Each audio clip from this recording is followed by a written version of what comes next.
अस्सलाम वालेकुम, मैं होस्ट हैं। आप देख रहे हैं नया पाकिस्तान। इस टाइम मैं चीफ मिनिस्टर हाउस शावर में मौजूद हूँ और इस टाइम मैं सूरत हाल से आगाह करता हूँ, सूरत हाल बताता हूँ कि सूरत हाल क्या है। देखें, एक तरफ जो है वो मौलाना फजल रहमान के भाई आ जाते हैं, एक तरफ अमीर मुकाम के बेटे आ जाते हैं और तीसरी तरफ एक कारकुन, एक नौजवान, एक वर्कर और एक ऐसा वर्कर जिसकी तस्वीर आपने देखी होंगी कि जूते इस तरह के पहने हैं कि क्या ही बात करें। इसके अलावा और काफ़ी तस्वीर आई हैं। मुराद सईद के साथ हथकड़ी में तस्वीर, एक ऐसा वर्कर जो 2006-7 से चला था और आज वो सीएम के लिए अपॉइंट है, सीएम के लिए नामजद है। तो यहाँ पे आज की सूरत हाल भी बताता हूँ। एक तरफ वहाँ तैयारी है, एक तरफ यहाँ तैयारी है, लेकिन मैं जो सबसे अहम और सबसे ज़रूरी चीज़ है वो आपके सामने रखता हूँ, क्योंकि ये सोचा जा रहा है कि पाकिस्तान तहरीक इंसाफ के कितने MPs जो है वो इमरान खान के साथ खड़े हैं, यानी सुहेल अफरीदी जो उनके नुमाइंदे हैं उनके साथ खड़े हैं, और कितने हैं जो छोड़ के जा सकते हैं। इस टाइम सीएम हाउस के अंदर से आया हूं और एक चीज वाजिया तौर पे बता दूं कि 91 जो है वो इस टाइम अंदर मौजूद है और ये कहा जा रहा है कि इनकी कोशिश है मजीद को भी ऐड किया जाए। मतलब तरीके इंसाफ का एक भी MPA जो है वो पार्टी छोड़ने को तैयार नहीं, वो दूसरी जगह बैठने को तैयार नहीं, वो दूसरी जगह वोट देने को तैयार नहीं।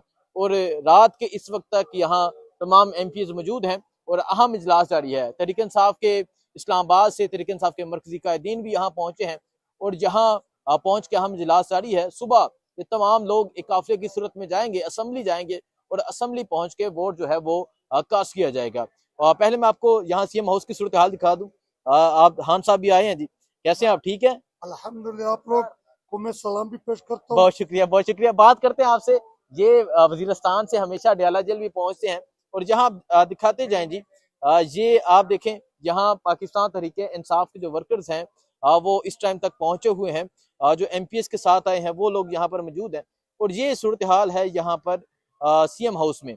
और यहाँ अहम इजलास भी जारी है। यहाँ अहम जो एक पाकिस्तान तहरीके इंसाफ के लोग हैं वो यहाँ पर पहुंचे हुए हैं और यहाँ जो इजलास होगा, जो इजलास में चीजें तय होंगी वो तो आपको पता है, लेकिन जो तहरीक इंसाफ का एक अहम इम्तहान होगा वो कल से शुरू होगा, जब चीफ मिनिस्टर सुहेल अफरीदी हो जाएंगे।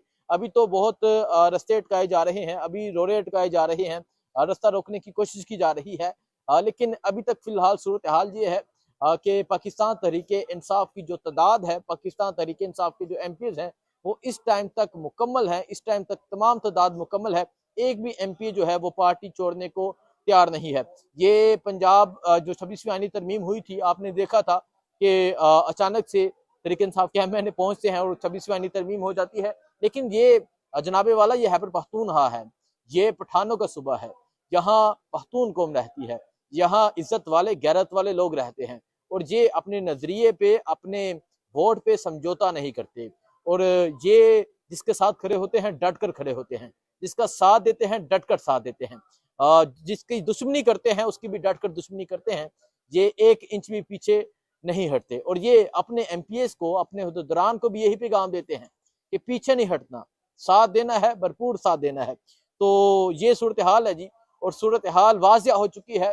कल इलेक्शन है, कल खैबर पख्तूनख्वा के जो स्पीकर हैं, देखिए स्पीकर का किरदार भी बहुत अहम है। स्पीकर बाबर सलीम स्वाति ये वो स्पीकर हैं जो 2003 से जो पाकिस्तान तहरीक इंसाफ के साथी हैं, 2003 में इमरान खान ने उनके घर जाकर उन्हें इनवाइट किया था कि आप मेरी पार्टी में शमूलियत तैयार करें। तब वो तहसील चेयरमैन थे। एक लंबी हिस्ट्री है जो आपके सामने कभी रखी जाएगी, उन्हें उन्हीं की जुबानी रखी जाएगी। लेकिन स्पीकर का कल अहम किरदार होगा। कल स्पीकर सुबह इजलास बुलाएंगे और जब सुबह इजलास तलब किया जाएगा वहाँ पाकिस्तान तहरीक इंसाफ के लोग होंगे, वहाँ मौलाना फजल रहमान के लोग होंगे, वहाँ JUFA यानी मौलाना फजल रहमान की जो पार्टी है उनके लोग होंगे, क्योंकि उनका भी उम्मीदवार है। वहाँ ANP के लोग होंगे, वहाँ नून लीग के लोग होंगे और वहाँ ही तहरीक इंसाफ की एक कसीर तादाद होगी। यहाँ जो इस्लामाबाद के जो मुख्तलिफ शहरों के सहाफ़ी हैं वो भी पेशावर पहुँच चुके हैं और तमाम नजरें जो हैं वो यहाँ पर हैं। देखिए, आप अडयाला के फैसले की ताकत देखें कि एक फैसला आता है तमाम चीजें चेंज हो जाती हैं, एक फैसला आता है CM चेंज हो जाता है, एक फैसला आता है प्रेस कॉन्फ्रेंस शुरू हो जाती है, एक फैसला आता है कौम देखने लग जाती है, एक फैसला आता है कौम निकल आती है, एक फैसला आता है कौम रोड ब्लॉक कर देती है, एक फैसला आता है कौम लब्बई कहती है। तो कल अहम एक दिन है और कल के दिन के बाद मैं एक बड़ी पेशरफ्त बता दूं और एक बड़ी खबर बता दूं। मुमकिन ये है कि कल अगर चीफ मिनिस्टर जो मुमकिन नजर आ रहा है और जो एक मुमकिन होता हुआ नजर भी आ रहा है, क्योंकि तहरीक इंसाफ के पास वाज़ेह अक्सरियत है, कल chief minister Khyber Pakhtunkhwa Suhail Afridi assembly से मुंतखब होते हैं तो परसों का दिन उनका अडयाला जेल होगा। और ये मुमकिन ये है कि वो परसों मंगल वाले दिन अडयाला जेल का रुख करेंगे और अडयाला जेल में जाके इमरान खान से मुलाकात करेंगे। सो सुहेल अफरीदी एक वर्कर है, उसके वर्कर होने की ही तकलीफ है कि क्यों ये किसी जर्नैल का बेटा नहीं, क्यों ये किसी कर्नल का बेटा नहीं, क्यों ये किसी ब्यूरोक्रेट का बेटा नहीं, क्यों ये किसी पॉलिटिशियन का बेटा नहीं, क्यों ये किसी बड़ी कारोबारी शख्सियत का बेटा नहीं, क्यों ये एक आम गढ़ से उठा हुआ नौजवान है।